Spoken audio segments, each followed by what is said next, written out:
Hey guys, are you back? Are we all back? Type naman one word that you feel right now. Are you excited? Nosebleed. Medyo nosebleed tong session na to and I'm telling you right now. Okay? Medyo nosebleed to. So, it's perfect time to do some learning sessions because as you guys would know, obviously, um, the market is red, so it's a perfect time to learn, isn't it? Diba?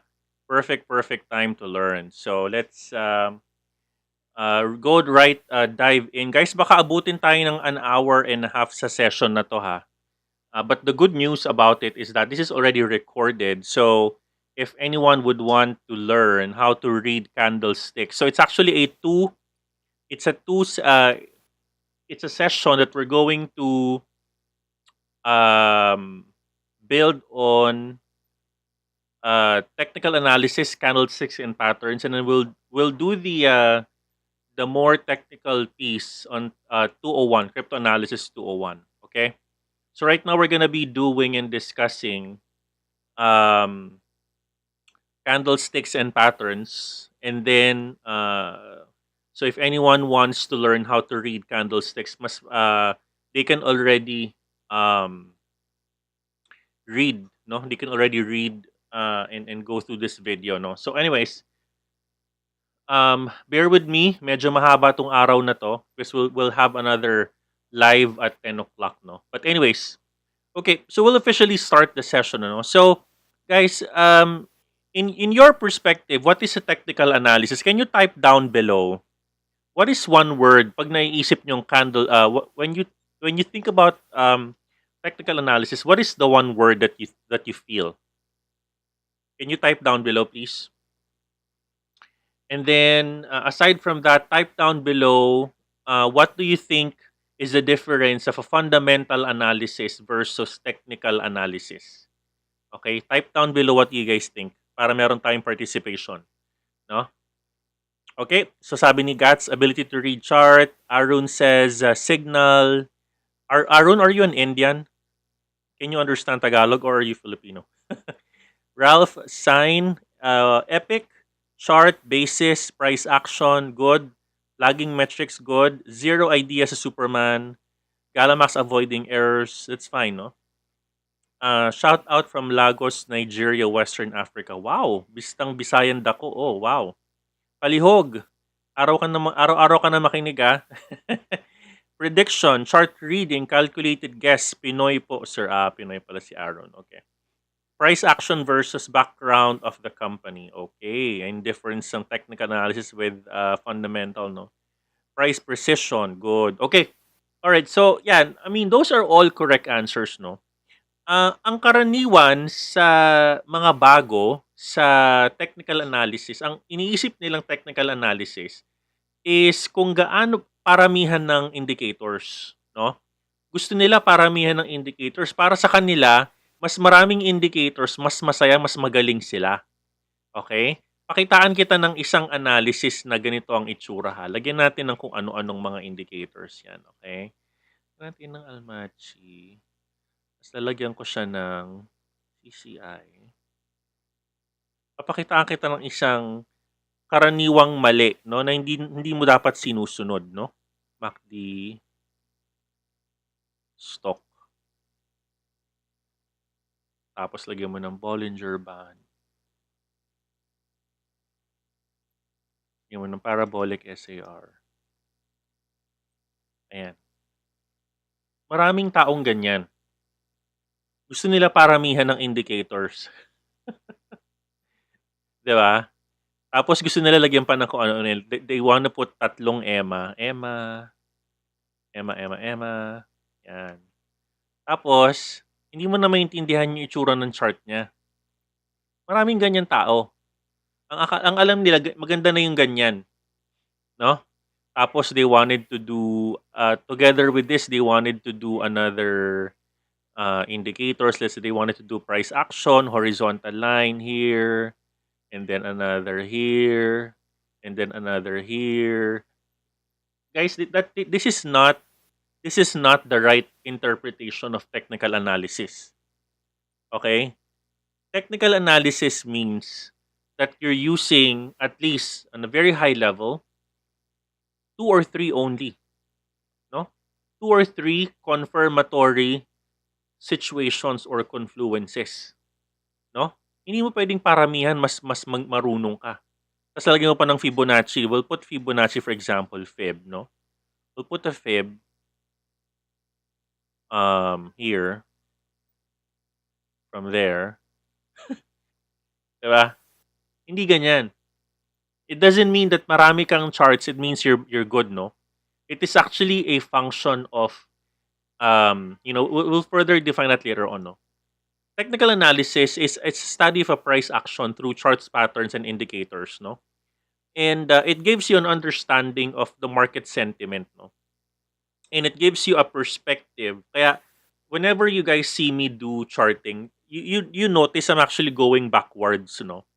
Because I wanted to look at the historical timelines, and nilalaro ko, hindi lang ako umaangat sa isang time frame. I go 1 hour, 4 hours, 1 week, 1 day, 1 minute, 5 minutes.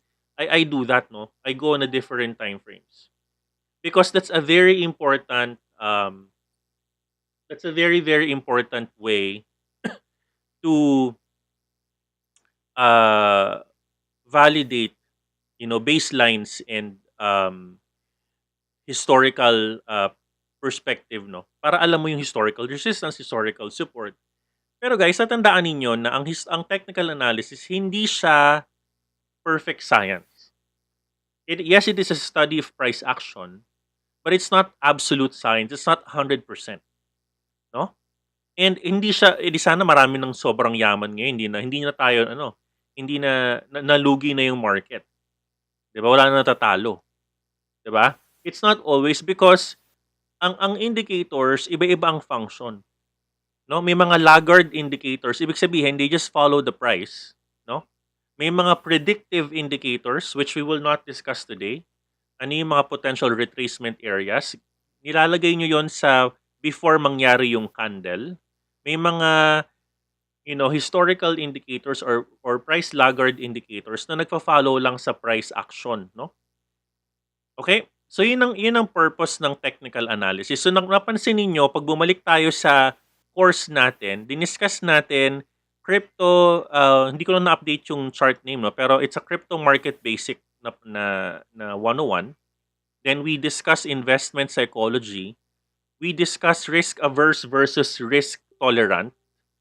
And then we also discuss tools of the trade, no? Medyo malalim to, medyo may pagka real life scenario. Ngayon, ang 201 natin hanggang 204, ang gagawin natin dito, aalalayan ko kayo sa 201 to 203, pero yung 204 kayo na yan. No, it's gonna be pure of question and answer na. No? So, kumpleto tong course na to, inuunti-unti natin, fundamental sa 101 to 104, pati mga tools, tapos 201 to 204, technical analysis na. Okay?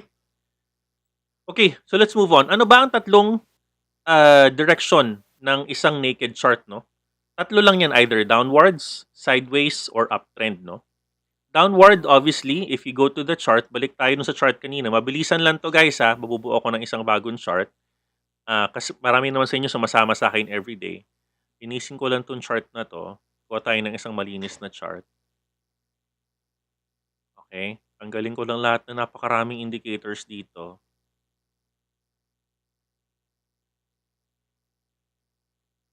Okay? Tapos, yan. So, obviously, yan, ang ganda ng chart. Pwedeng example to, no? So, ano ang direction ng chart na to? No? Obviously, this is downwards. Let's go with the arrow. This one is a downward trend. It's forming lower low candles, no? And then this one is forming a higher low candle. So this one is actually going up. Okay? Make sense? Ayan, no? Tapos lagyan natin ng angat tayo sa 1 hour. Ayan. Ito naman ang tinatawag nating sideways. Okay? Yan high level definition ng direction, no? Direction of candles, no? And then yon, so there's a downtrend, there is a sideways, there is an uptrend, no? Uptrend is a bullish trend, downtrend is a bearish trend, and sideways is consolidation. That's another word for that. Okay? All right. So, the first technical analysis technique that you can use, maraming hindi alam na ang candlestick reading is a technical analysis. Let me tell you why, no? Kapag tayo gawa tayo ng isang halmachi. Gawa tayo ng halmachi, ha? Okay. Di ba karaniwan if you're doing halmachi, yung dalawang indicators, yung MACD sa baba, ay yung CCI sa baba, di ba? Ito for example, no? Kapag kayo ay nagsa-scalping na, napapansin ninyo na nauuna yung candle tapos sumusunod yung dalawang linya. 'Di ba? For example, ito, nag-crossover dito si Emma. Let's do an Emma close. Ayan, kanya nag-crossover dito. Tapos umangat na umangat, 'di ba? So taas yung taas na 'yan. Ang ganda ng formation, 'di ba? Galing sa ilalim yung candle, nag-crossover si Emma at Alma. Perfect, very much perfect, no? If you look at the price range from here to there, it's actually an increase of almost 3.53%. Pero mapapansin ninyo kasi na kapag nag-crossover itong dalawang to, you are at the mercy of the candlestick formation. Tama, di ba? Kasi nauuna yung candle mag-form eh. Doon pumapasok ang kagalingan mo sa pag-read ng candles. Okay? Doon pumapasok yan. Because pag pinasukan ka na ng isang bullish engulfing candle, what would you need to do? Diba? Yun ang kagandahan for candlestick reading, no? So let's go and dive in, no? Sabi natin dun sa ating session, ang candlestick reading is particularly invented noong unang panahon during the Japanese era wherein merong mga tindero ng bigas. Ang sabi nila, yung price evolution daw is more important than what can explain the drivers, no? So ang nagdidikta ng presyo is not the economic factors, pero yung buy and sell or demand and supply ng bigas. Okay? Sabi din nila na lahat ng kailangan mong information is nasa price na. Sabi din nila, purchasers and sellers are acting according to the expectations and their emotions. Sabi rin nila that the market may have fluctuations, but overall trend should be identifiable, like what's happening now. It's the price that's dictating it. It's not the economic factors. Diba? And then the price does not reflect the underlying value of the firm. Okay? So, pwedeng ang presyo ng bigas tumaas, pero yung merchant number 1, sobrang sama na ugali niya. Pero dahil mataas yung demand, bumibili pa rin ng bigas sa kanya. Diba? So, yun ang guiding principle ng origin, no? ng price action ng candlestick reading. And then in the 18th century, si Homa Monehisa, a rich price merchant, is considered to be the founder of Japanese version of technical analysis. No, it's very popular nowadays, no? So let's dive in how to read candlesticks. Okay. So ito yung unang-unang pinakakailangan yung malaman. Okay? I need you guys to be very, very focused on this. Baka malito kayo. Okay? So, meron dalawang klase ng candle in terms of color. That's red and green, no? This is the very basic candle. Meron pa tayong different types of candles pero I'll not discuss it now. But from a candlestick reading standpoint, tatandaan ninyo kapag ang candle is red, it means that nag-open yung price ng mataas on a particular interval. For example, bumabasa ka ng 1 minute na candle. Pagbukas ng pinakaunang segundo sa 1 minute, doon mag-o-open yung candle na kasunod. Mag-o-open siya doon sa particular na price kung saan siya naka-align dapat. Pagkatapos ng 59 seconds up to the second minute, mag-i-end yung pinakahuling price kung saan man siya tumapat sa chart. Okay? For example, ito. Lakihan natin to ha. Okay. As we speak, itong candle na to kakatapos lang ng 1 minute, no? Nag-open tong candle na to ng 1.50. Close ko muna tong CCI. Lakihan natin to ng malaking malaki. Ayan. This candle opened ng 1.5 at nag-close ng mas mataas at 1.52. Okay? This one is an ongoing candle kaya gumagalaw yung candle. Napapansin ninyo? Okay? So, that being said, meron tayong iba't ibang parts ng candle. So, we have our body, tapos meron kang wick. Alam mo yung kandila, may wick siya, di ba? Wick, W-I-C-K. Tapos meron siyang buntot ng pangalan ng tail. Okay? So, pag nag-open ang price, let's go to a sample here. Yan. Kapag ang coin, let's say ang XRP, let's say XRP opened at 13 pesos, then moved lower to 12.5. 12.5, bumaba siya, di ba yan? Bumaba. Okay? Bumaba, 12.5. That's the lower part of the candle. Tapos within this interval, umakat siya na hanggang 14.5. Pero nag-close sa 14, that means green yung candle, bullish yung candle. Okay? Kabaligtaran ng bearish, ang bearish candle, nag-open siya ng 14 pesos, within this particular interval, umabot pa siya ng 12.5 at tumaas pa siya ng 14.5. Pero nagsara yung oras ng time frame na to, nagtapos yung candle sa 13 pesos. Okay? Make sense? So, nagtapos siya sa 13 pesos. So, red yung candle. So, pag red, bearish. Kapag green, bullish. Okay? Ito na yung other types of candles, no? May mga iba't ibang klase ng candle. May mga candle kasi na pag hindi volatile yung candle, yung price, pwedeng ang candle is walang buntot at wala siyang ulo. Wala siyang, kumbaga wala siyang wick, no? Ano ba Tagalog ng wick?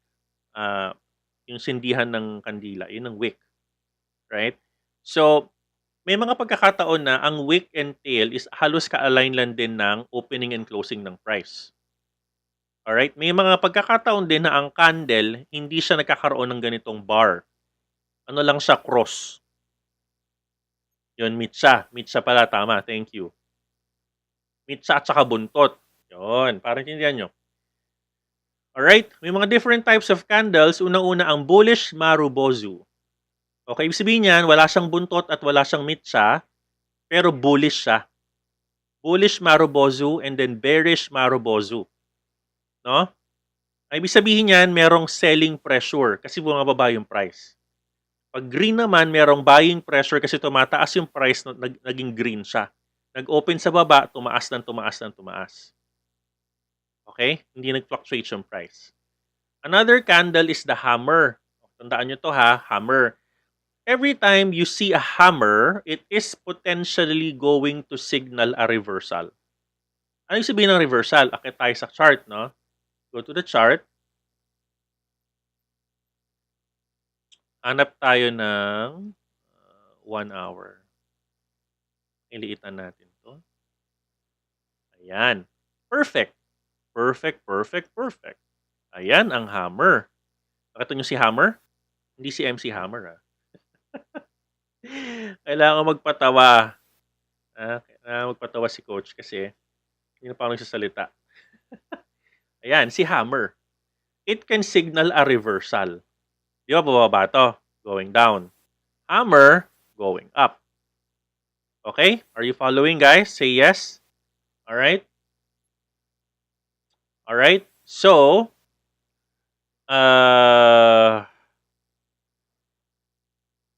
okay lang yan. Kahit mag-Heikinashi candle, basta candle lang naman tayo. Candle learning pa lang tayo. I could make it a candle Heikinashi, that's fine. Ang Heikinashi is also a candle. Iba lang ang reading niya. Okay? Alright. So, si hammer is potentially going to signal a reversal. Okay? Make sense? Alright. So, si hammer yon.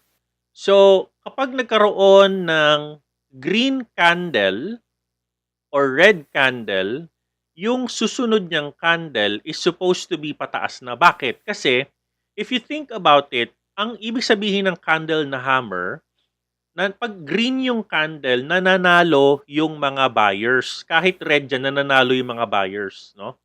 Kasi tinataas niya pataas yung candle, no? Tinataas niya yung price pataas. Kahit red yan, no? Mataas yung buying pressure. So in this case, mataas yung buying pressure kahit bumaba siya, hinila siya ng buyers pataas. And then, yung next candle, yung confirmatory candle mo, green, green, green na nga. No? Make sense? So, if you think about the formation ng candle every time you see this, pero tatandaan nyo, this is a tip number 1. Not because na yung yung candle is hammer, it could always sign a reversal. Tatandaan niyo na you need a confirmatory candle. Bakit? Bakit, coach? Kasi ganito, no? Kapag natapat ang iyong hammer malapit sa dingding ng support line, pwedeng mahagip yan at tumuloy-tuloy pababa. Gets ninyo? For example, ito ha. So let me do a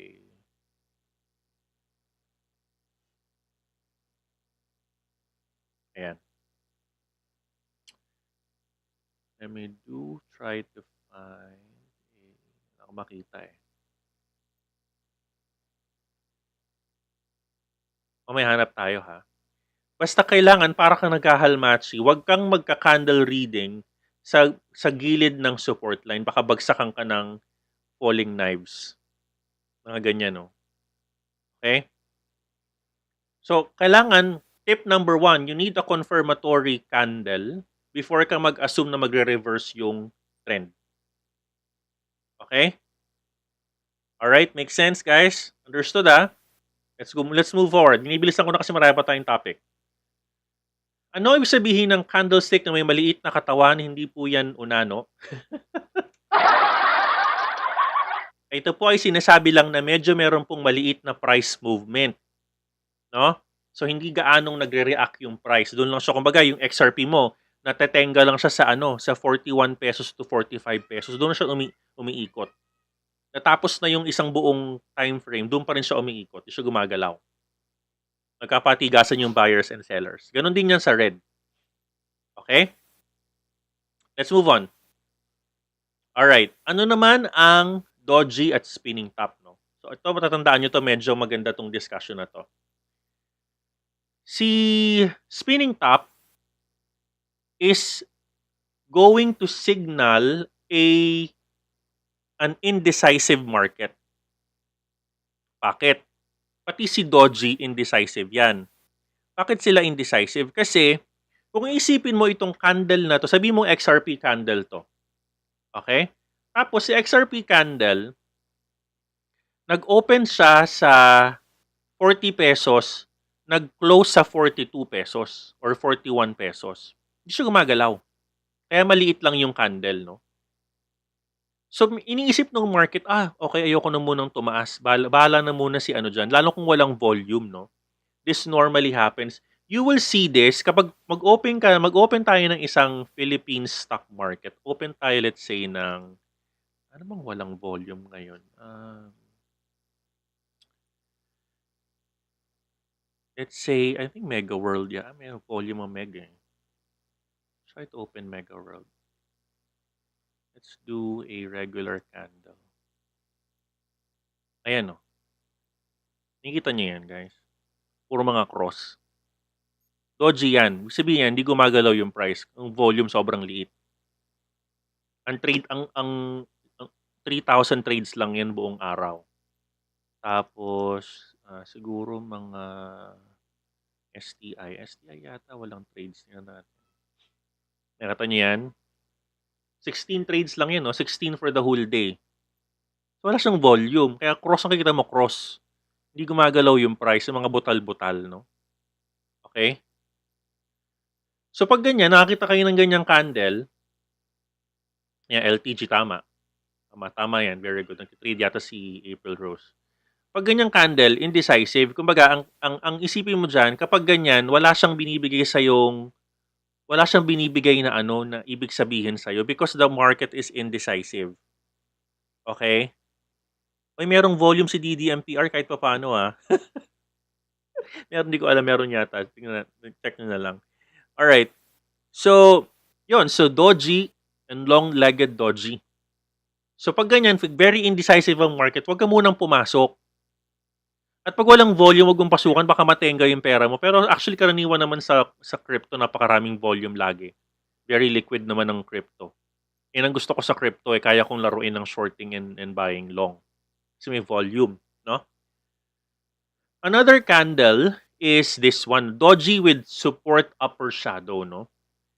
Ang personal kong sasabihin sa inyo is kahit sinasabi ng theory na this candle can signify a reversal, um, sorry, not reversal, it can signal a bull if it appears on an upward trend. Lagi kayong maghahanap ng confirmatory candle.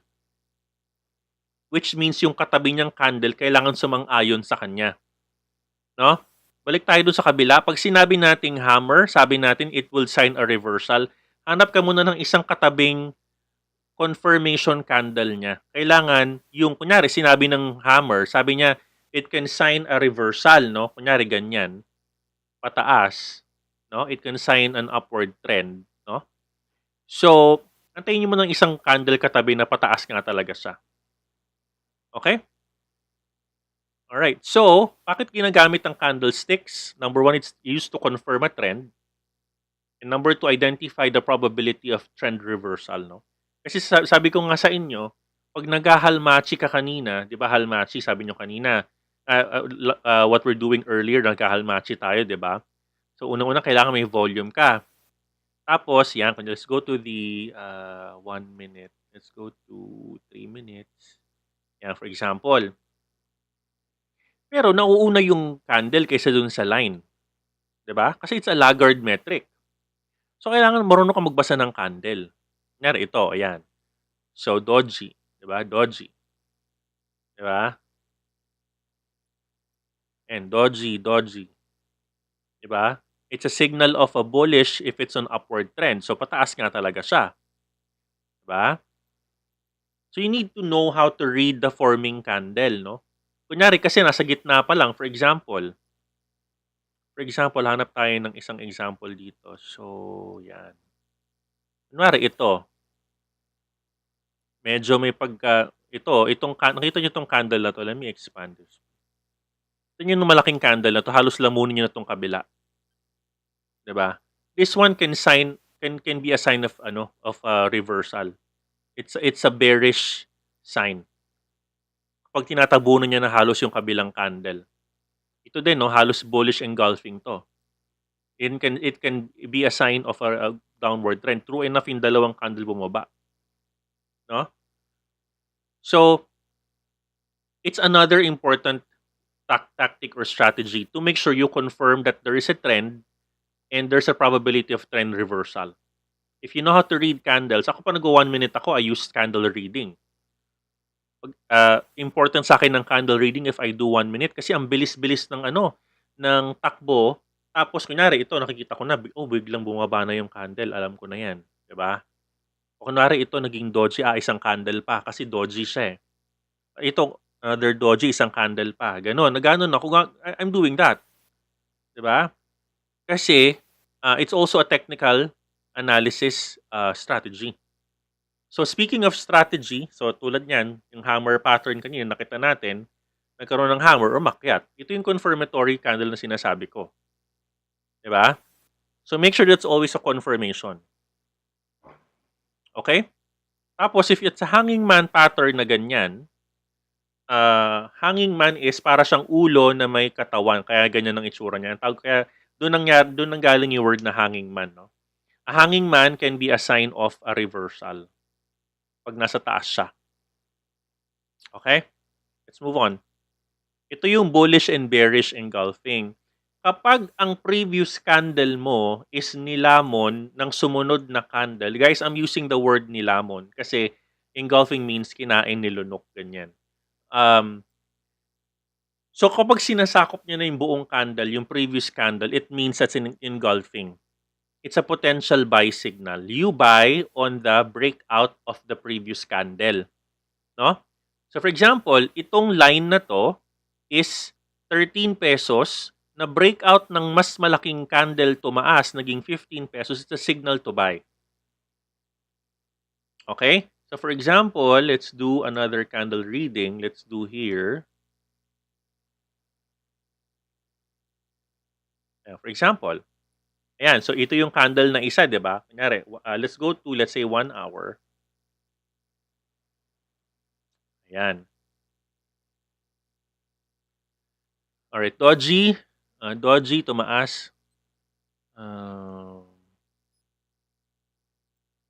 Ayan, for example, no? Ito, nakapasok ka sa this one. This candle ended at 1.41. Saan ka papasok dyan? Sa breakout ng part na to. Okay, this one. You will buy on breakout ng candle. 1.47. And true enough, tumaas din siya. Diba? Tumaas din siya. You know. Diba? It went up. No? Right? So, yung doji, pag lumabas yan ng pataas, nire-reinforce lang niya na pataas yung candle. Tatandaan nyo yun ang trabaho ni doji. Ang trabaho lang niya to confirm the trend. Kasi ibang trabaho, kasi wala naman siyang silbi. Pag lumabas yung cross na yan, kino-confirm lang niya na tama yung trend niya. Okay? Kasi indecisive yung market. Okay? Next, bullish harami. Baliktad naman yon. Ang bullish harami is mas malaki yung nauna sa kanya. Okay? So, tandaan nyo yun ha. Harami, si Morobozu is walang buntot at walang mitsa. Si harami, kailangan niya ng maraming candle na mas maliit sa kanya. Patandaan doon. Kailangan niya ng harami, maraming candle na mas maliit sa kanya. So, it means that the candle can confirm a reversal. Okay? So, yung kanina bullish engulfing, ito ay bullish harami. Pero as I've said, you need another confirmatory candle as always, no? Let's move on. Ito naman yung bearish harami. Mas maliit yung sinundan niyang, mas maliit siya, it's smaller than the previous candle. Okay? And then, ito yung inverted hammer pattern. Ano yung sabihin yan? So, it actually will signal a reversal. Okay? Of the pattern. No? So, kahit wala akong ginagamit na RSI or MACD, it's already good to read you just using by candles, no? So, let's go back to the tanggalin natin tong mga signs na to. Yan. Tanggalin natin yung mga yan. Mag-reading tayo ng candle. Yan.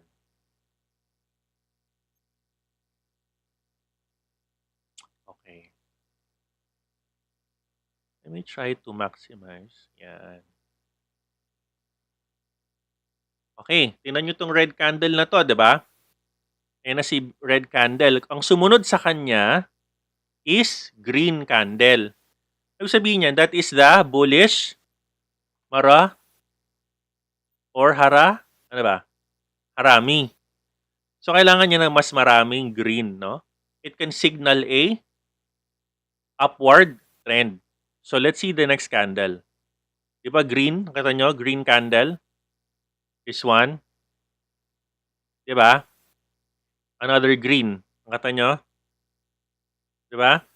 So, what does that mean is, if it is going back here, if it's a bullish harami, it's a potential signal of reversal. Right? And here, this is a signal of reversal as well, if it's like this. Okay? Paano pa tayo ng kasunod? Tumaas ng tumaas, di ba? Nakita nyo? So, red, naging bullish harami. Okay? And then, another green candle.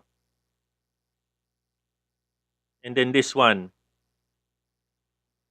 Di ba? Sunod-sunod dyan. And then this one is doji. So it just confirms the trend. And then this one is sign off, going down.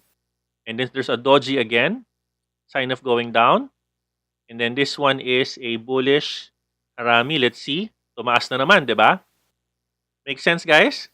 Kapag yung nauunang candle sa kanya is malaki at sinundan siya ng mas maliit na candle na nasa pagitan nung open and close niya, it can sign a potential reversal pataas. Okay, guys, I will pause for now. Naunawaan niyo pa ba or nakakapit na lang kayo dyan? Are you guys still with me? Paramdam nga tayo. Habang inom muna ako ng aking water. Sige.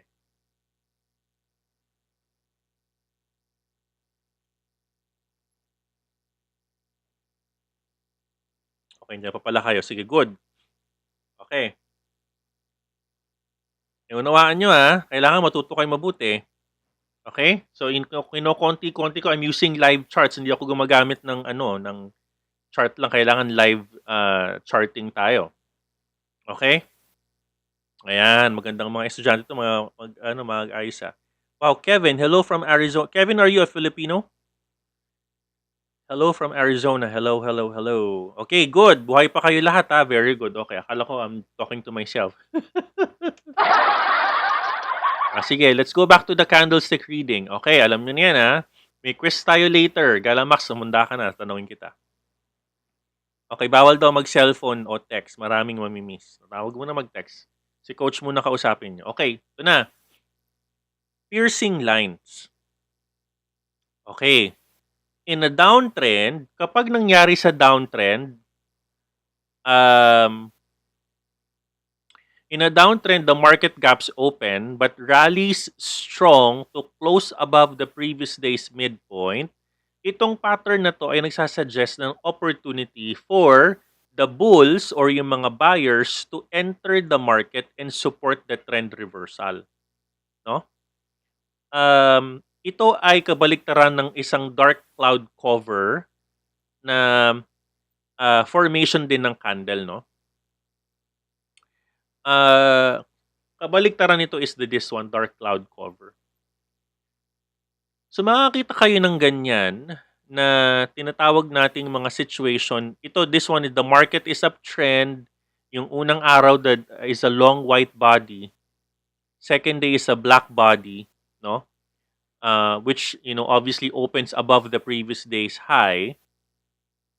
And then the second day closes within second day, but below the midpoint of the first day's body. So kumbaga, in short,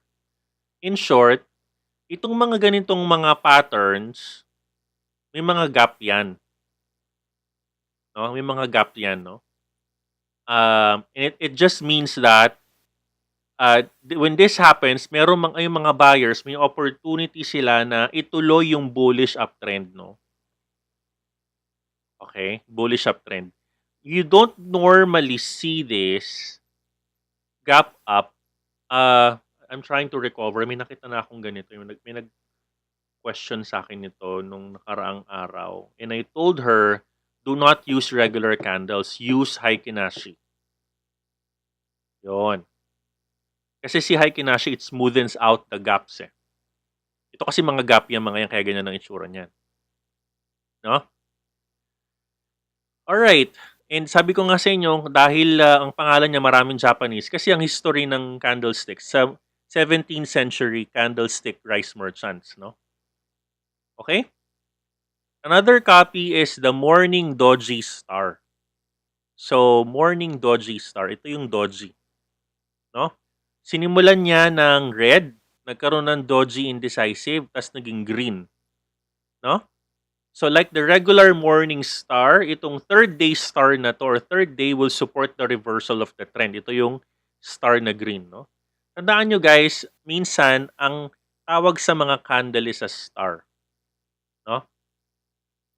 So itong candle na to, para makilala nyo siya, ang criteria ninyo should be, dapat ang first day is red, tapos ang second day is a doji.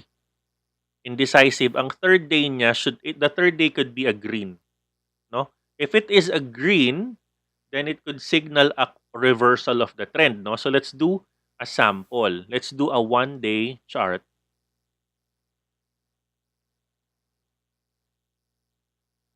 Okay, let's try to see if there's a doji.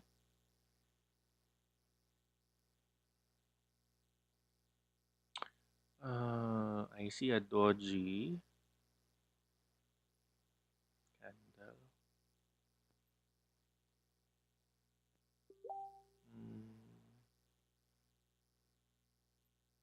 Itong hirap pag ano eh, pag may volume ka talaga eh, no? Ah,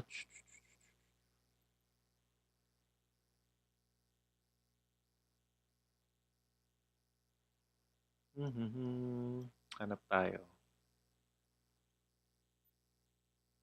This one. For example, kailangan mo talaga ng confirmation eh, no? So this one green, tapos nag-doji, tapos naging red, tapos nag-green ulit, no? So kailangan mo, okay. Another tip that I'd like to give you, pag mga ganito, you always need a confirmatory candle. Hindi siya laging correct, no? The same thing with the evening doji star.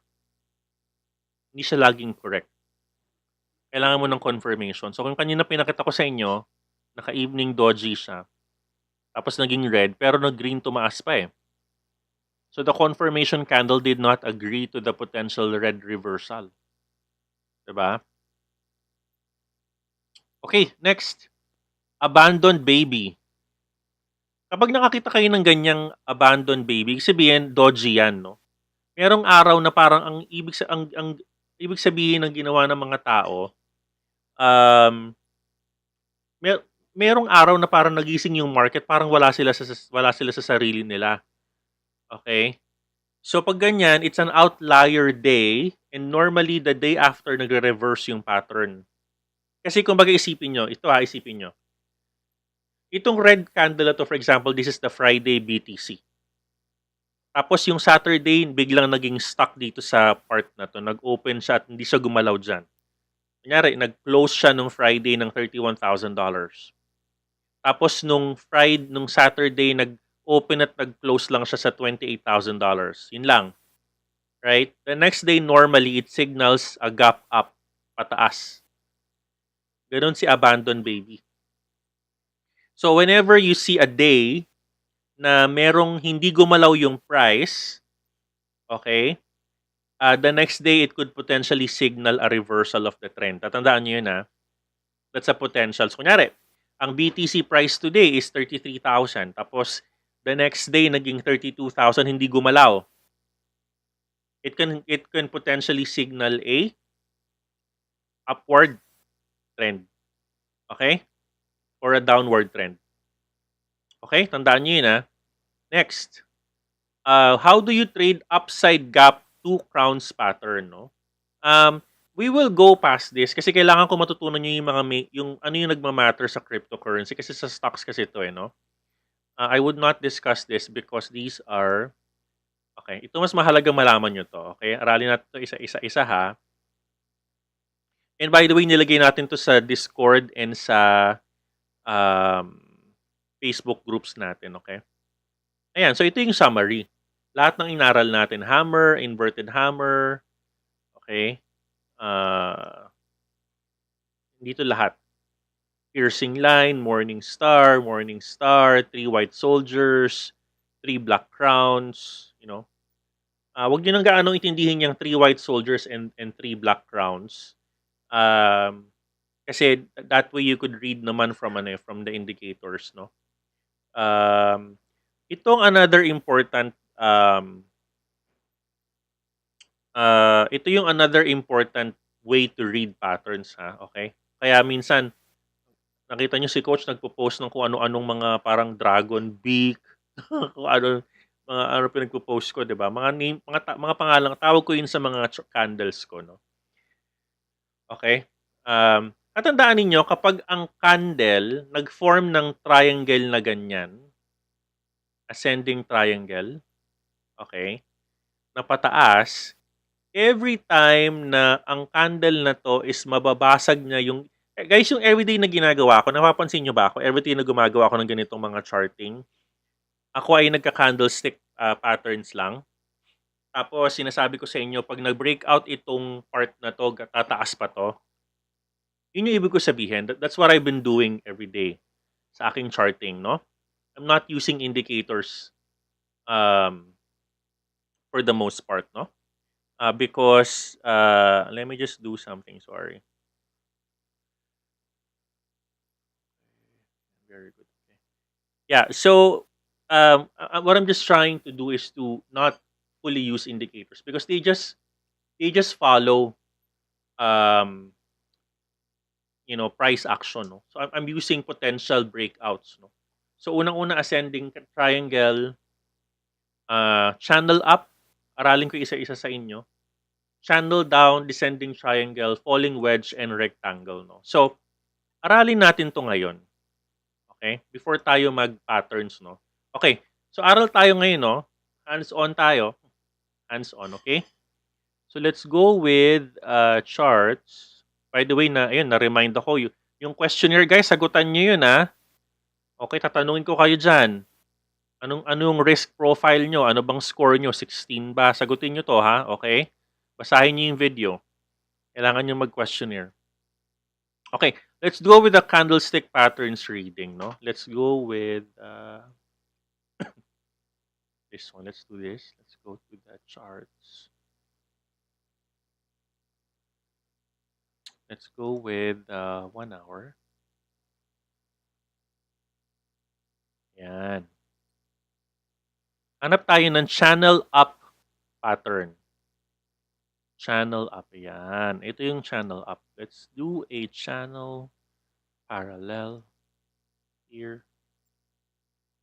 Diba? Channel up. Kapag nabasag, tutuloy-tuloy pababa.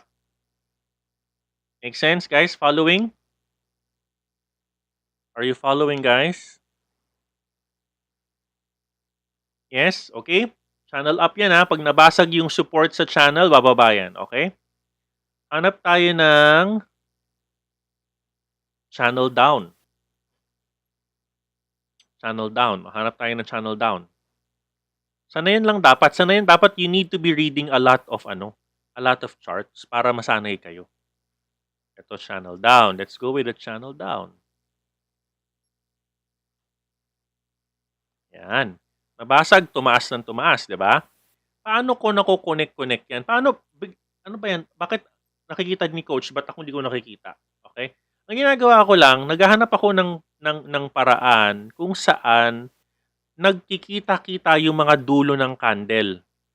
Halimbawa, ito, meron dulo, dulo, dulo, dulo, dulo at dulo, dalawa, di ba? Iko-connect ko yan. Okay, iko-connect ko yan. Isa, dalawa, bababa.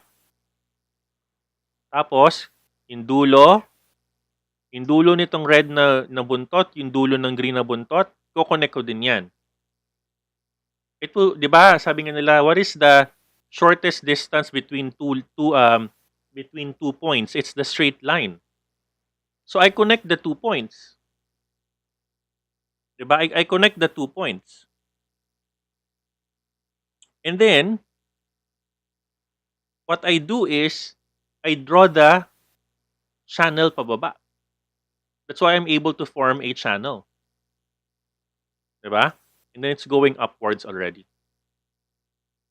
Okay? Let's look for a rectangle or a box. I do this every day, ha. Yung rectangle na ginagawa ko lagi yan. Sana nakikita nyo, ha.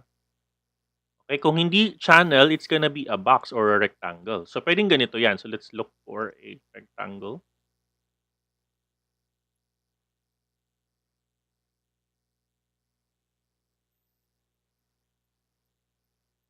Ayan.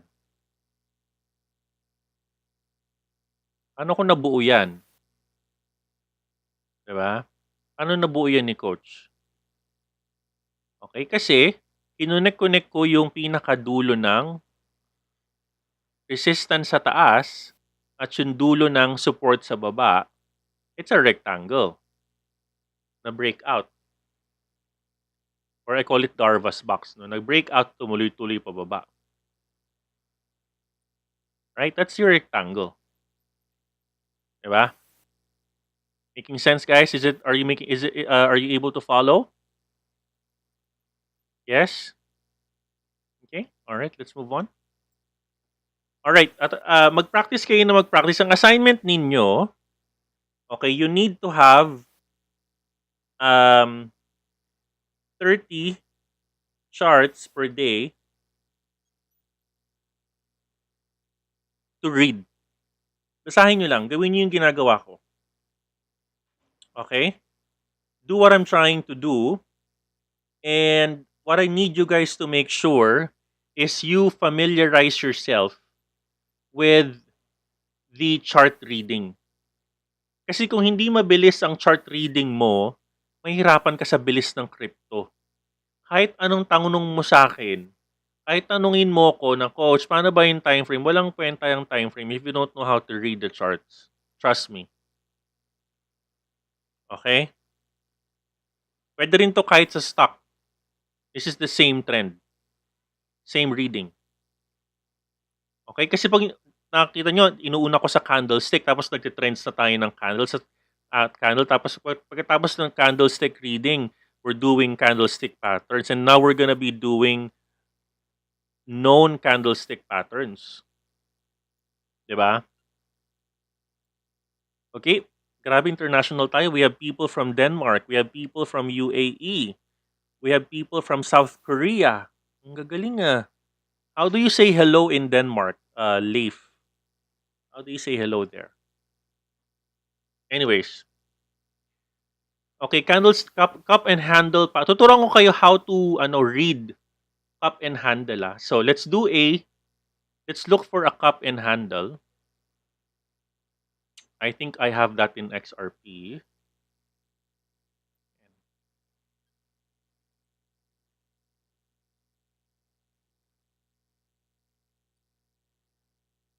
Okay, this one.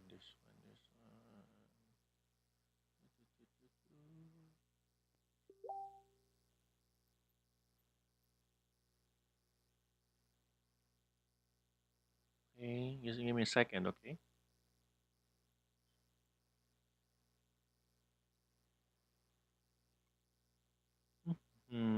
Angat tayo.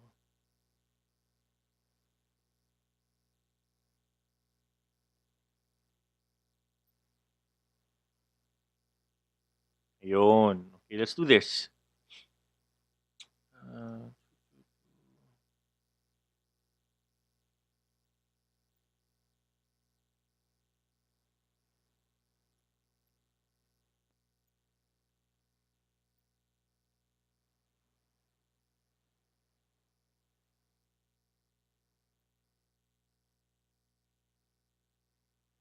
Ito, not a perfect cup and handle, but it's looking like a cup and handle. No? So, tatandaan nyo lagi, ang cup and handle ganito, guys, ha?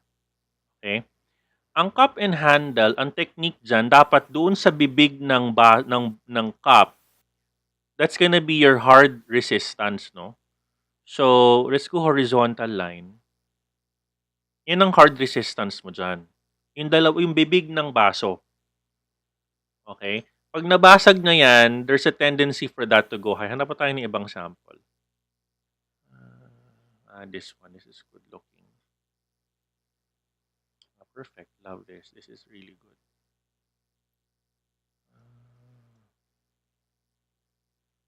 Let's wait for...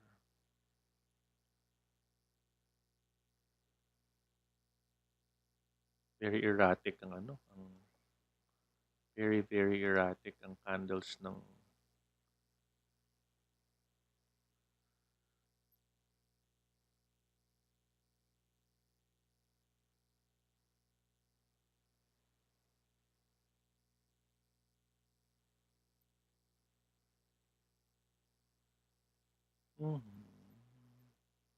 Bear with me, guys. I'm looking for the right cup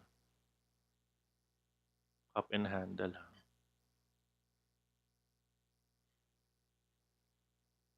Anyways, okay. Cup and handle. Balikan natin to. Let's go first with, alam nyo na yung channel up. Ginawa na natin yan. You know channel down already. Double top. Hanap tayo ng double top. Nakita ko kanina.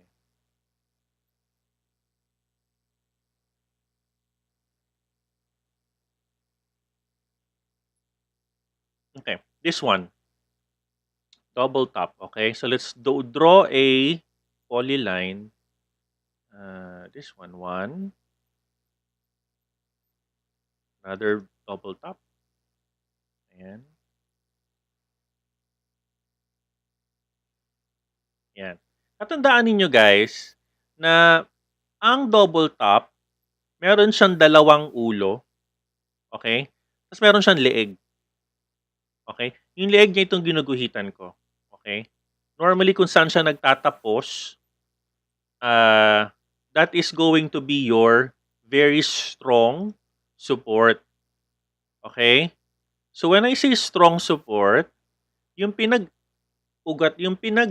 bounce, kung saan nag-bounce yung dalawang ulo, meron siyang leeg, no? Hindi siya head and shoulders, pero meron siyang dalawang ulo. One, two, parang dalawang burol yan. Yung pinaka-base niya, pag nabasag yan ng candle, there's a tendency for the candle na susunod sa kanya tutuloy-tuloy-tuloy-tuloy pababa. Okay? Gets nyo? Gets nyo guys? It can potentially go down. Pero in reverse, ang ginagawa naman ng double top is yung bubong niya na ginawa niyang dalawang bubong, in this case yan, and up until here, this is a strong resistance. Pag binasag naman niya yan pataas, that's a resistance na it would further go higher. Kabaliktaran ni double top is the double bottom, no? Pag double bottom, kabaliktaran naman niya, it is, hanap tayo ng double bottom. Hang on, hanap tayo dito. This one, okay. I found it. Okay, yan. So ang trabaho ni double bottom is to look for ano siya parang dalawang parang W. W 'yan, okay. Let's do a W.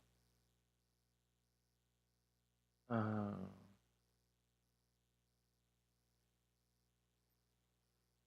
okay, 1, 2, 3. 'Yan. Tapos ang resistance niya ito,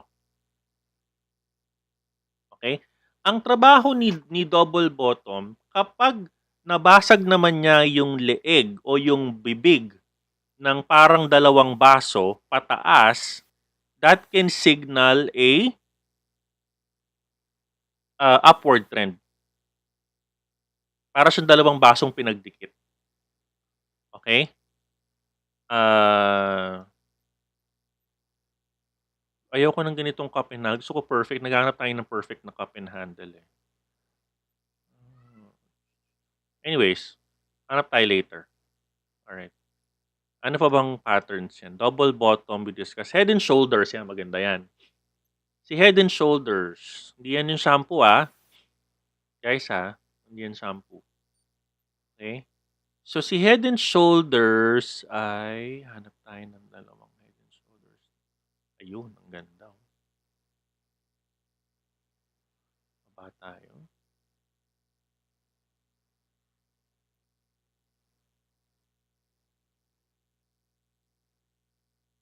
Hindi ko nababasa yung mga chat nyo guys ha. Let's go with BTC. Even if you have a question ha. Hmm.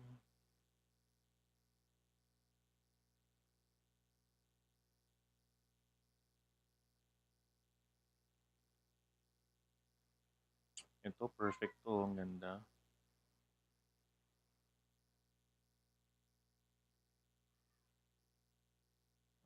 Ay, na.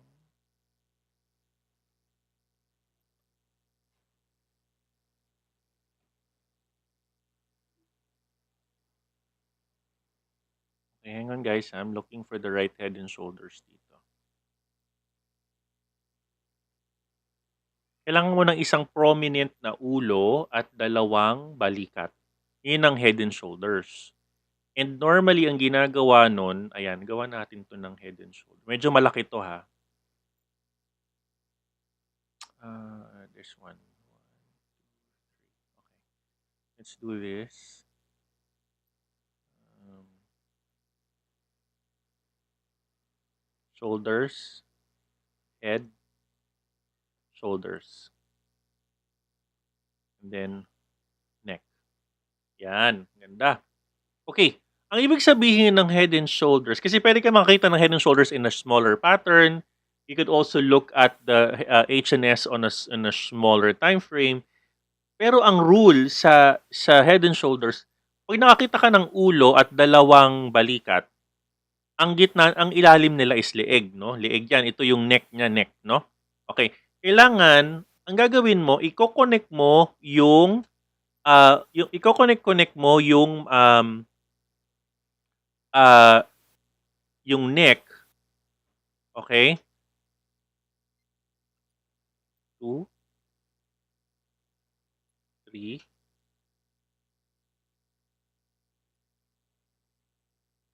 parang ito yung neck niya, 'di ba? Kasi siya nagba-bounce eh. 1, 2, no? Ito looks like, no, pwedeng bumaba, but it looks like for me this is almost a head and shoulders. Ang rule diyan, kapag yung dalawang leeg, yung dalawang balikat is nag-bounce, kumbaga head nga siya and shoulders, 'di ba? Nag-bounce dito. Kapag yung sumusunod na candle is binasag niya yung leeg, the candle can further go down. Okay? The candle can further go down. Anong knees and toes? Ikaw CWN ah. Napatawa mo ako ah. Anyways. Yeah, so yan yung naalala ko tuloy yung anak ko. Anyways, so yan yung head and shoulders. Okay? So kailangan ang rule is hindi niya kailangang basagin. Pag nabasag niya yung leeg, ang mangyayari is tutuloy-tuloy yan pababa. Okay? Alright. Ano ibig sabihin ng support and resistance? Resistance is a line kung saan marami nag-aantay na seller to take profit at magbebenta, no? Kaya tatandaan nyo lagi kapag nababasag yung resistance, ibig sabihin kahit marami nagbebenta na seller para mag-take ng profit, marami pa ring buyers, no? Panic buying. Kaya tumataas pa rin pataas, no? So that's why ang magandang order is buy at the all-time high. Abang ka sa all-time high, no? Kasi it could further go up, no? And then support line is a line where people are buying and they feel that maraming buyers na interested in owning the stock. So pag binasag niya pa to, itong part na to, ibig sabihin marami na diyang sellers na nananalo. Akala kasi nila marami ng taong buying on the dip. Ito na yung dip eh. Dip 1 and dip number 2. Akala nila yan na yung dip, no? Pero hindi pa pala. So pag nanalo pa, yung mga sellers, tutuloy-tuloy yan pababa. In ang filosofiya niya. Okay, so resistance, dyan nauuntog. Support dyan nagbabounce. Yung price. Pag sinabi kong buy on support, what I mean is buy on the bounce. Okay, when I say sell on resistance meaning magbenta ka na, mag-abang ka na ng sell order doon sa resistance lines. Okay? Alright? Make sense? Okay. Mamaya ka na mag-tweet, Elon. Makinig muna yung mga estudyante. Alright? Makinig muna kayo. Okay, ang strategy on support and resistance, tatandaan nyo to ha, meron kasing strategy na, may mga strategy kasi na, sabi nila buy low, sell high. No? Ako naman kasi ang strategy natin, why will you buy low and sell high if you could buy high and sell higher? So meron tayong strategy dyan, we call it parabolic play. No? So, ayun ang kailangan gawin natin. Okay? Kung Cage, mamaya na yung airdrop na yan. Guys, mamaya na mag-usap-usap. Alright. Yon. So, make sure na support and resistance strategy dapat alam nyo yan. Because every time nagbe-break ang resistance,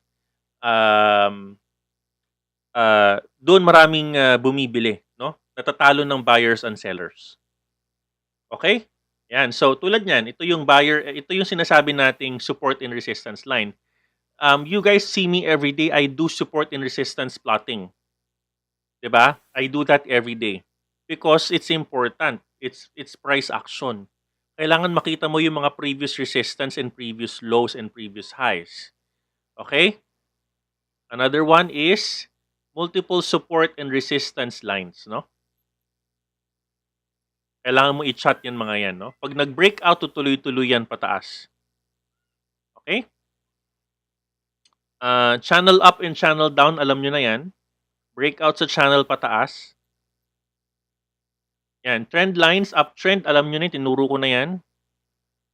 Okay? It's basically connecting the two resistances and then form a straight line. That's how you form a channel trend line. Okay? Time frame, it doesn't matter actually. Pag makakita kayo ng isang channel regardless sa time frame, kunwari, nakakita kayo ng channel sa 30-minute time frame, doon nyo siya abangan. So, iguhit nyo na yung, so ito nga gawin nyo ha. So, for example, ayan, tulad nito, no? Kunwari kayo ay magde-day trade, no? For example lang, day trading kayo, no? Tapos nasa BTC USDT ako, 38,000 na si BTC. Okay. Okay, ipa-plot ko na yung resistance line na. I-plot na natin for example ito. Actually hindi yan. For example, ito yung resistance lines. This one, yan. And then you do... Okay. Okay. So, kunyari 1 hour tayo, di ba? So, we do a... Wala akong makitang channel eh. Yan. So, 1 hour tayo, mag-channel reading tayo. Kunyari, ganito let's do a channel. Tapos, i-connect natin yung mga resistance and support. Medyo mataas tong malalim tong support na to. Yan. Okay? Yan. So meron ka ng ganyan. For example, di ba? Okay, ganito na. Ganito gagawin mo. Kung meron ka ng ganito, so alam mo na kung saan ang potential breakout. No? So ilang beses na untog tong sell na to. 1, 2, 3, 4. Apat. No? Yung line na yan. Apat yung potential support dyan. No? So what you will need to do, meron ka ng ganitong chart, meron ka ng ganitong major support and resistance channel line, no, or channel channel, no. So pababa ka ngayon sa 15 minutes. Okay? Pero pagbaba mo sa 15 minutes, andoon pa rin yung line, correct? 'Di ba? Ito na ngayon yung magiging giya mo. Ito yung magiging giya kung saan kunwari ang plano mo is dapat hindi niya mabasag yung support line pababa, otherwise babagsak pa to. Okay, ito yung giya mo ngayon, no? So kung ikaw is nasa 15 minutes, mag-aabang ka sa baba. Kailangan basagin niya to. Pag nabasag niya to, mag-shorting ako dito ng 36,951 because this can further go. Abang ako ng short. Okay, abang ako ng short dito or mag-aabang ako ng buy long dito sa taas. Okay? Yun yung purpose nun. So, it doesn't matter kung anong time frame, plot your support and resistance on a higher time frame, execute sa lower time frame. Okay? Execute sa lower time frame. Makes sense? Okay? Let's move on. Alright. Let's move on. Breakout. Alam nyo na yung breakout strategy. We discussed it already. Wait for the confirmation candle on the breakout. Prison break the confirmation candle's body. Ito, alam niyo to another one to. Okay. Alright. Gawin natin to So for example, gumagamit na kayo ng channel breakout reading. Okay. For example lang lakihan natin to. Okay, good. Yan. Bubuo ako ng channel dito. For example lang to, no? Ayan.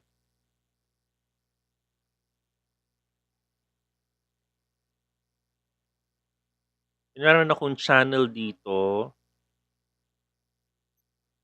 Yan. And then up until this one. Lolo ko na naman yung mouse ko, guys. Sorry, ha. Okay. Actually, no. Let's do this one. Let's do this one. Ganyan lang.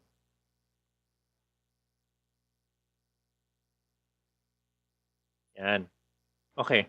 At tandaan nyo to ha. Okay. Listen to this one carefully. Okay? So in this particular channel, nakita ninyo, nag-connect-connect tayo ng mga candles. Ito nag-breakout pababa. No? Breakout. Huwag kayo agad papasok dyan. No? Ah, ah, kapag isang beses kang kunyari ito, this is green, no? Galing siya sa pataas pa din. If your prison break candle is red, the first time nag-red siya, huwag ka kaagad bibili dyan. You need to have a confirmatory candle na red din before tumuloy-tuloy yan pababa. Kasi may mga false breakouts na tinatawag. Nag-breakout siya, pero bumalik pataas. Okay? Yun yung sinasabi dito. Kailangan mo ng confirmatory candle, no? Kailangan mo ng confirmation candle kung saan dapat wala na siya doon sa support line or doon sa resistance line. For example, itong candle na to, kahit tinamaan yung mitsa niya sa loob ng channel na to, pero nag-close pa din siya sa labas, kailangan yung confirmatory candle mo is closing outside already of the channel. Sa labas siya magko-close. That could signal already the candle to go down. Okay? Alright. So, alam nyo na yung mga yan, ha?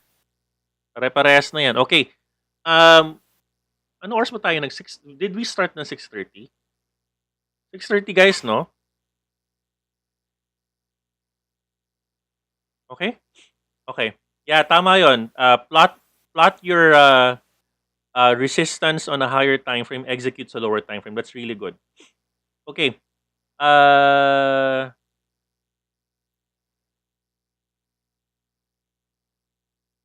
Yes, tama.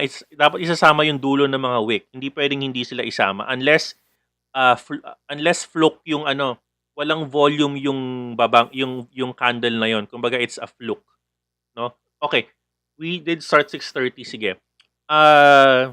Let's do a deep dive ng RSI. Tuturuan ko kayo ng RSI. Ano ba ang RSI ha? Tuturuan ko kayo ha. Okay, let's do some technical para next week mag-focus na tayo on Fibonacci and other indicators, no?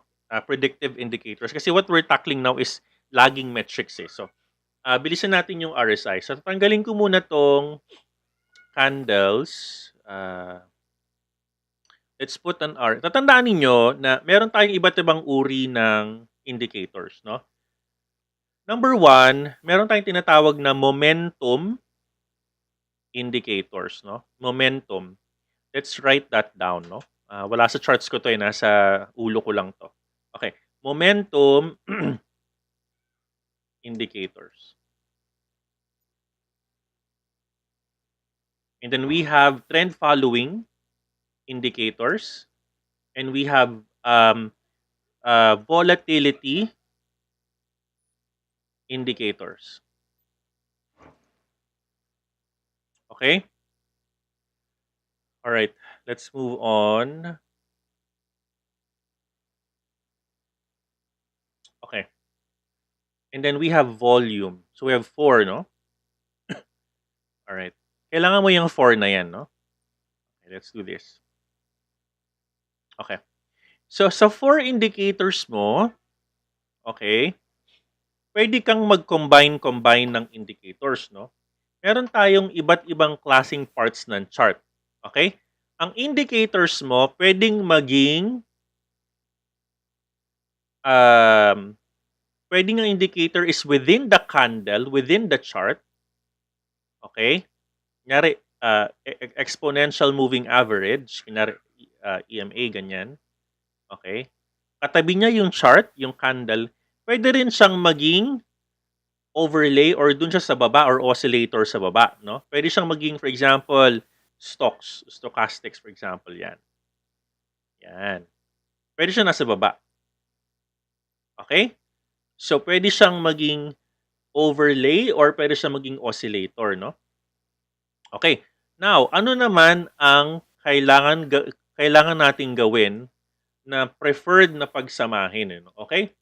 Rule number one, okay, rule number one, dapat kung meron kang trend following indicators, ano ang mga trend following indicators? Sulat natin yan. Number one, moving average, MACD.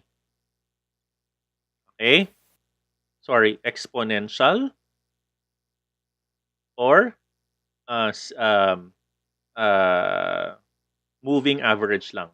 Pero don't use moving average anymore, okay?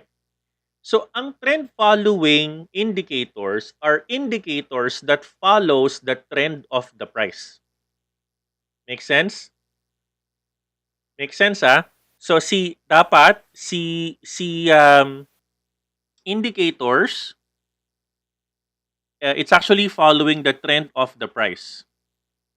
Okay, trend following indicator siya. So, it's a moving average, exponential moving average, okay? Okay, punta muna tayo sa moving average and exponential moving average, okay? Kapag pumipili kayo ng indicators, pag nakakita kayo ng moving average, okay? Yung simple lang muna ha, moving average, okay? And then exponential moving average. And then SMA or smooth moving average, pare-pareha silang moving average. Ang ginagawa niya, siya ay gumagawa ng linya na equivalent doon sa average ng open or close ng candle, no? Alright, so let's look at the candle. Ang candle, when you look at EMA 9, pag kinilik mo yung programming ng candle, ang EMA mo, pwede siyang mag-read ng candle price based on different ways.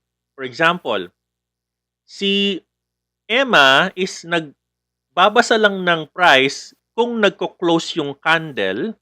Pwede rin siyang magbasa ng price kung sa open lang ng candle, sa high ng candle, sa low ng candle. Ang preferably natin dyan, low or close. Karaniwang ginagamit close. Okay? So close yan. So ang exponential moving average or moving average is nagbabasa lang siya ng average ng candle na depende sa haba ng araw na binabasa niya. Kapag sinabing EMA 9, binabasa niya yung presyo ng candle in the past 9 days. Okay? Binabasa niya yung presyo, yung average ng candle in the past 9 days, lahat ng closing prices. Make sense? Okay? Ano ang pinagkaiba ni exponential kay normal moving average? Pag naglagay ako dito ng isa pang moving average at 9 days din siya, okay, I will also put a 9-day moving average. Mapapansin ninyo na ibahin natin yung kulay. Let's put a color yellow. Kapalan natin. Okay. Mapapansin ninyo na si exponential moving average is karaniwan is different kahit pareha silang 9 days, no? It's different because si moving average, ang ginagawa niya, kinukuha niya yung straight average ng siyam na araw. Okay? Ng siyam na araw, which is the 9 days EMA. Samantalang si exponential moving average, ang ginagawa niya is, kinukuha niya yung pinaka-recent na days within the past 9 days, kinukuha niya yung presyo ng pinaka-recent na days at binibigyan niya ng premium yung average ng most recent days versus getting the average of the past 9 days. So, mas lumalapit siya sa price. Mas predictive siya. Okay? So, I keep on saying this, do not use the regular moving average kasi ang problema dyan, kapag volatile, kapag sobrang volatile ng price mo, for example, in this case, umabot almost ng 33,000 itong price na to, mas lumalapit dyan sa volatility yung yellow na line. And you don't want that.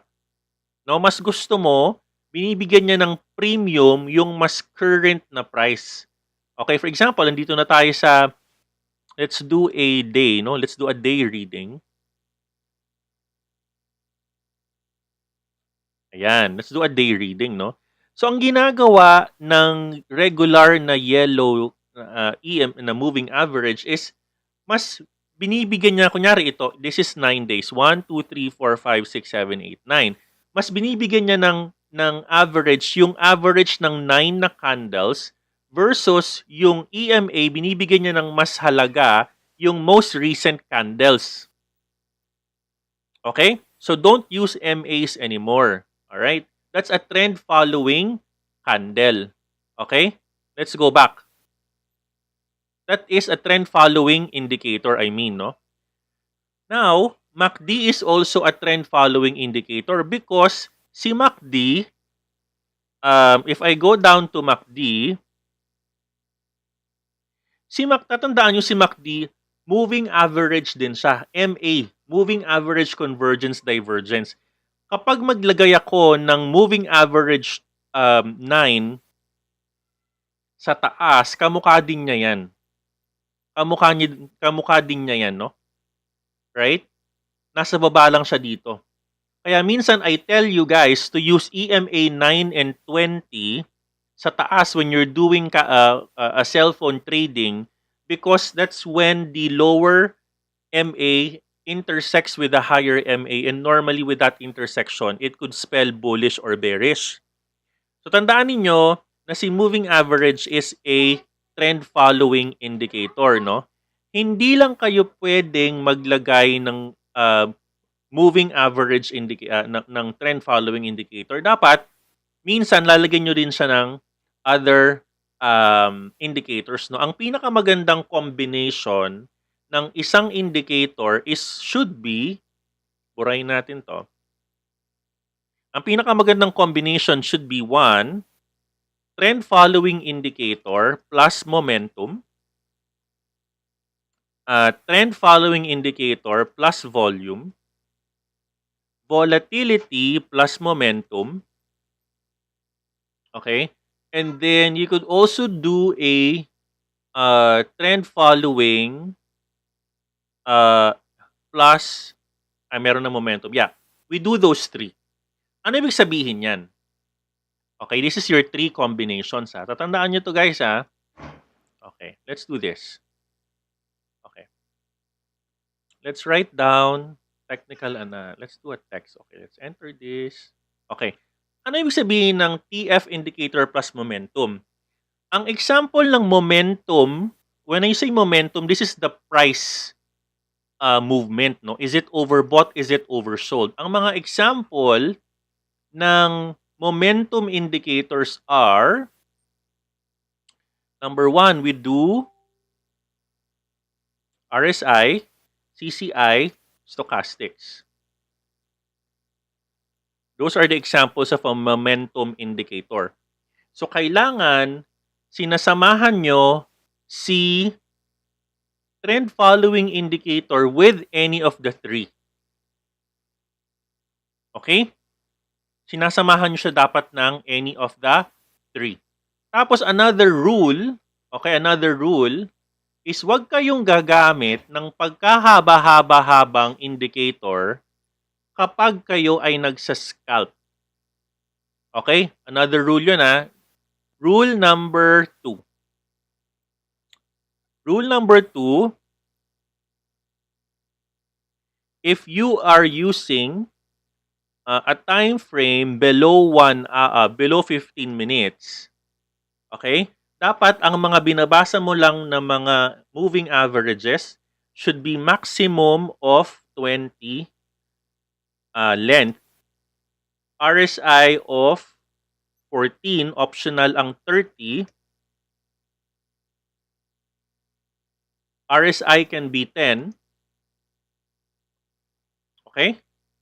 And then if you are using above 1 hour, you should use RSI 30, optional lang RSI 14.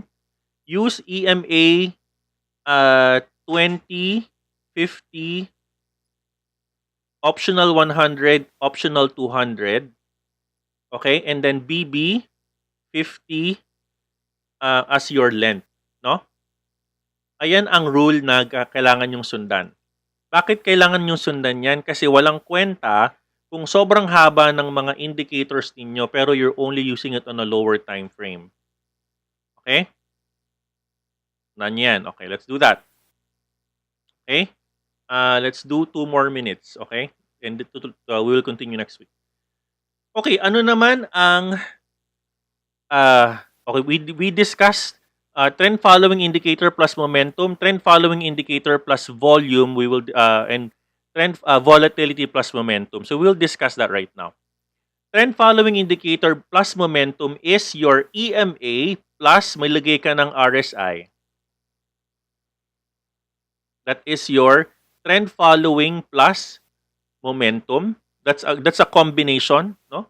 Kailangan mo ng confirmatory rules ng RSI and confirmatory rules ng EMA and lagyan mo na rin ng confirmatory rules ng volume or candle reading, no? Or breakouts. As I always say, kailangan mo ng three confirmatory or 2 confirmatory or confluences, no? Okay, let's now go with volatility plus momentum, no? Ang ano example ng volatility, no? Ang volatility is Bollinger sample, no? Ang Bollinger, ang ginagawa niya is mini-measure niya kung ano ang deviation ng isang price sa kanyang mean or average, no? Ito ang taas na linya, tanggalin ko muna yung mga EMA natin dito. Yung taas na linya is your upper limit, the lower linya is the lower limit, no? Ito yung deviation ng price. Ang filosofiya ni Bollinger Band, sinasabi niya na dapat ang presyo hindi sa lumalaktaw sa upper limit and lower limit, otherwise very volatile ng price, no? And then another philosophy ni Bollinger Band is kapag si price is hinahag siya sa loob, hinahag lang siya sa loob ni Bollinger Band, there is a potential for this price to break out. Okay? Yun ang philosophy niya. So, lagi niyo pagsasamahin volatility and momentum para ma-measure ninyo within the range yung particular price. For example lang to ha. Okay? And then, you measure the momentum sa ilalim. Okay? Kung may question kayo on what are the indicators to use, of course, tingnan nyo doon sa binigay kong cheat sheet. Okay, pinagsama-sama ko yun doon. Day trading, scalping, position trading, cellphone trading, lahat-lahat. I'm just teaching you ano yung mga kailangan yung pagsamahin. Okay? Another momentum is, of course, you have your stochastics. Manonotice ninyo, okay, let's do another indicator. Stocks. Okay. Manonotice ninyo na merong mga shaded area ang momentum metrics. Ang momentum metrics, okay? Meron siyang meron siyang tinatawag na shaded area, no? Okay. So, ang kailangan yung isipin kapag may momentum kayong metric, ayon ay nagsasabi na ang presyo ba is overbought or oversold. Okay? Kapag nasa taas, ang RSI, dalawa ang linya niya, isang 70 and 30. Kapag nasa taas, ibig sabihin niya it's an oversold territory. Kapag below 30, it is an this is an overbought territory. This is an oversold territory sa baba, 30. Stochastics is the same. Okay? Kapag nasa 80, it is an overbought territory. Kapag nasa 20, it's an oversold territory. Kaya makikita nyo, halos magkamukha sila. I-gets nyo? Si CCI is almost the same except si CCI kasi, if you will notice, halos magkaparehas yung itsura lahat nila. Nakapansin nyo yan, guys? Because all of them are momentum indicators and they also tell you that if the price of the coin is overbought or oversold. Kay CCI naman, ang sinasabi niya, kapag ang price ng coin is below negative 100, it is on the oversold territory. So, pare-parehas lang yan. Iba-iba lang ang gauge niya. Ang difference lang ni CCI is also trying to measure the deviation of the price from the average. Bukod sa oversold and overbought. Okay? Alright, so tutuloy natin to next week, no? Another kailangan yung malaman is ano ba ang tinatawag nating moving average convergence divergence kung saan kung may pagkakataon na hindi tumutugma yung takbo ng presyo sa taas sa takbo ng linya sa baba, ano ibig sabihin nun? Okay? Ano ibig sabihin ng ganoong galawan? Okay? For example, I'm trying to look for an example, no?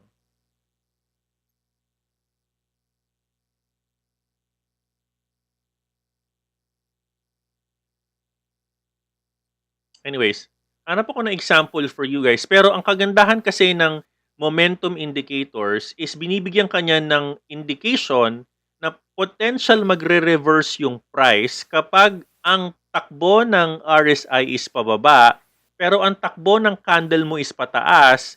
Ang mangyayari sa candle mo na pataas, it could go down. Bakit? Kasi ang basa ng merkado, gusto naming itaas yung price, okay, gusto namin panalunin yung